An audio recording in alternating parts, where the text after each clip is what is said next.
মনির ভাই বলল, কিছু ঠিক নেই লিমন, চাচা চাচি দুইজনে লাশ হয়ে গেছে। লিমন তুই তাড়াতাড়ি আয়, তোর বাবা মাঝে এই দুনিয়ায় নেই। আমি তখন একটা চিৎকার করে আর কিছু বলতে পারি নাই। তৌহিদ ভাই আমাকে শক্ত করে জড়িয়ে ধরল।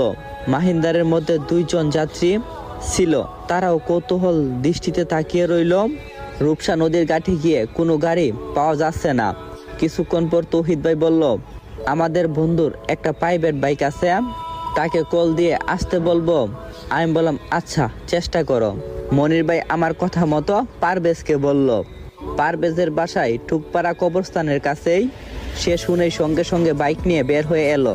আধা ঘন্টা পর সে যখন আমাদের কাছে এসে পৌঁছায়, তখন তিনজন মিলে রূপসা ব্রিজের দিকে যাচ্ছি।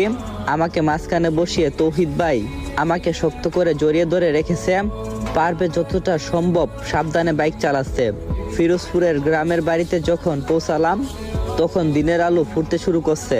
এর মধ্যে আমাদের ভারী ভর্তি মানুষের আনাগোনা দেখা যাচ্ছে। ভোররাত থেকে যারা শুনছে তারা সকলে চলে এসেছে। থানা থেকে পুলিশ এখনো আসেনি, তাই লাশ ঠিক সেভাবেই পড়ে আছে। বাবা মারে শোয়ার করে ফ্লোরে গলা কাটা মরদেহ অবস্থায় পড়ে আছে আমার প্রিয় মা। তার কাছে গলা কাটা অবস্থায় পড়ে আছে আমার বাবা। আর বাবার হাতে একটা ছুরি।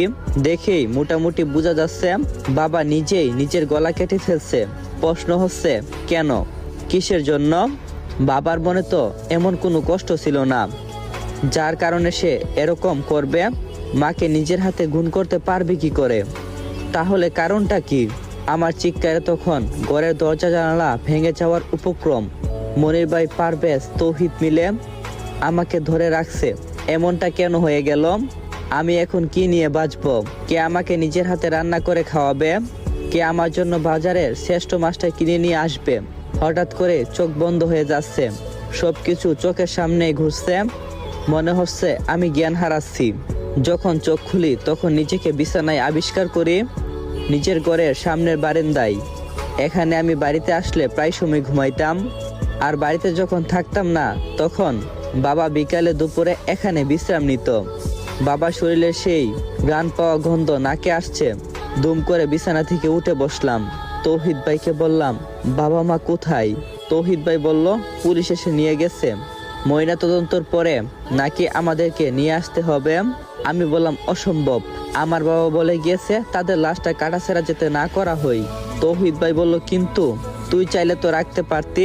তবে তুই অজ্ঞান থাকার কারণে কিছুই করতে পারি নাই।